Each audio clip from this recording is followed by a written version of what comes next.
Okay, ma'am. Magandang araw po sa iyo, ma'am. So, shoutout po kay Ma'am Bianca Caballero. So, ma'am, ito po yung sewing machine natin, ma'am. Ite-testing ko po sa iyo ito ng maayos sa video. Tapos, ipapakita ko po sa iyo lahat sa labas, sa gilid, sa likod, sa harapan, tsaka yung main selector niya. Ipapaliwanag ko po sa iyo yung lahat na dapat mong malaman dito sa ating sewing machine, ma'am. Okay? Tapos po at natanggap niyo po ito, i-update niyo po ako kung ano po yung pwede ko maitulong sa inyo, ma'am. Okay, so ito na po siya, ma'am. Maraming salamat and God bless. Ma'am Bianca, ito na po yung sewing machine natin. So ito po yung ating wire, isang set na needle at saka yung bobbing winder po niya na 6 at saka yung converter na transformer ng ating sewing machine kasi ito po ay 110. So wag niyo po siya isasaksak ng direkta. So, ipapakita ko muna po sa iyo, ma'am, yung harapan, likod, left and right ng ating sewing machine. Ayan. So, ayan po siya, ma'am. Ika-close ko po. Ayan. Then, ito po yung drawer niya. Lagayan po yan ng mga gamit niya. Ito po yung harapan, makinis. Wala po siyang damage. Then, dito sa kanan, yung option selector. Then, sa likod, ayan po siya, ma'am. Okay. Wala. Perfect po siya, ma'am. So, ayan po siya, ma'am. Okay. So, okay, napaka-perfect na po yung ating sewing machine, ma'am. So, gagawa po natin yan ng full video tutorial kung paano niyo po siya gagamitin. Po yung ating sewing machine. So, nakita po natin yung ating top, likod, left and right ng ating sewing machine. So, ito po yung free niyang converter po, ma'am. Okay, so ito po yung free niyang wire. Tapos, ang gagawin po natin, ma'am, itong wire dito muna natin isasaksak po, ma'am. At itong outlet natin, isasaksak natin sa direktang outlet natin, ma'am. So, okay. So, mga accessories po niya, ma'am, nandito po siya, ma'am. Ayan, katulad ng sinabi ko kanina, pinakita ko. So, ayan po siya. Saksak ko to sa regular outlet. So, ito na po siya, ma'am. Unang gagawin po natin is mag-spoon thread po tayo, ma'am. Ayan po siya. Okay. Pagka may tali natin dito yan, ma'am, ilalagay natin dito. At itutulak natin dito, ma'am. Okay. Tapos, ito po yung button start. Reverse tension pag pangit pa yung tie sa ilalim or nagbubuhol. So ito po siya. Then speed control, pwede natin ilagay sa medium. Then selector ng mga stitches. Yan po. Ito po siya, ma'am. Yan po, ma'am. Start button ko na po siya. So ayan, nag-spoon thread na po ako. Yung sinulid ko, malaking sinulid po, nasa baba po siya, nasa sahig po, ma'am. Okay, so tapos na po tayo mag-refill. Tatanggalin natin yan, ma'am. At ito pong spin thread natin, ma'am. So ang gagawin nyo po, para mas makita nyo po siya ng maayos, so, ibababa po nyo yung ano niya.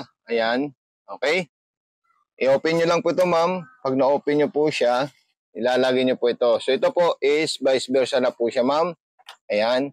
Tapos, mayroon po tayong indicator na makikita dito. Yung paglalagay ng sinulid sa itaas. May hiwa po dyan, ma'am, na maliit. O may biyak siya na maliit dito sa bakal na to. Yung sinulid, igaganin na po. Pero mas maganda po, ma'am, kung gusto nyo muna tingnan yung sewing machine pag na-receive nyo tong sewing machine natin, ma'am. Okay? Din sa taas naman po, ganito naman po ang gagawin natin. Sample thread natin ang gagawin nating sinulid. So, pwede po natin ilagay dito, ma'am. Minsan dito, naglalagay po ako dyan, pero masyadong mahigpit po siya. Ang ginagawa ko dito na lang po. May lagayan po siya dito, ma'am. Gaganyan ko lang po siya. Then, mayroon po siyang arrow na susundan. Ayan. Nasa itaas po siya, ma'am. Para makita nyo po, ayan po siya, ma'am. Number 1, sundan nyo po yan. Kailangan dito maipit or sagad po siya. Paano po siya isasagad dyan, ma'am? So, madali lang po siya. Hawakan nyo po ng kaliwang kamay. At nyo po, hihilain nyo po ng pagganyan. Ganyan lang po siya para maipit sa loob. At ganyan. Okay? Tapos, ganyan na naman po. Then, diretso naman po dito. So, ganyan lang po siya. At itong pressure pot, pag binaba mo po siya, hindi po mahila yung sinulid. Pag tinaas mo po yung pressure pot, nahihila po siya. So, ganun po yung proseso ng paglalagay ng sinulid mula sa itaas papunta sa needle. So, okay po, ma'am? Po, ma'am, para makain niya po at mailabas po yung sinulid na nanggaling sa karayo, nanggaling sa bobbing, so, iikutin niyo po ito, ma'am, hanggat makita niyo po yung sinulid. So, ito po, hawakan ko po yung sinulid ko na nanggaling sa karayon para ma-pick up niya yung sinulid nanggaling sa bobbing. So, ayan po silang dalawa. So, ayan.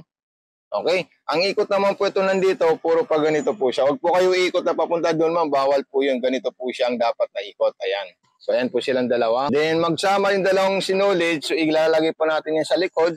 At itong takip niya, ilalagay natin dyan, ma'am. Then, pipili po tayo ng gusto nating stitches dito sa mga design po ng ating sewing machine, ma'am. Ayan. Let's say gusto po natin street sewing. So may tatlong klaseng street sewing. Pang manipis, pang cotton, tsaka pang baong. So dito po tayo sa cotton, ma'am. Po ma'am, yung karayom po natin nakalubog po siya. So ang kailangan nyo po, itataas nyo po yung karayom. Pag kayo po ay pipili ng mga design. Bakit po? Kailangan po itaas yung karayom. Kasi yung karayom po, gumagalaw po siya pag iniikot nyo po ito. So kailangan po nakataas yung karayom. Okay? Huwag po kayo magsisilik pag nakalubog yung karayom. Let's say nakaganyan po siya. So hindi po pwede yan kasi mapipilitan yung karayom maputol or mawala sa align. Okay, so itaas nyo po yung karayom natin. Then, ikutin natin kung ano man yung gusto nating design. Ayan. Ayan po. Okay, so sana sa zigzagger po tayong malalaki. So, ayan. Then, ito naman po yung mga iba't ibang klaseng design ng ating sewing machine. So, ayan po siya. Yung pang manual embroidery. So, ayan po siya. Then, meron din po siyang bar tack. Ibig sabihin ng bar tack, yung siya na po yung gagawa ng pinakamasinsing na tahi. So, ayan po yung isang klaseng design niya. May pang garterize, may pang buttonhole.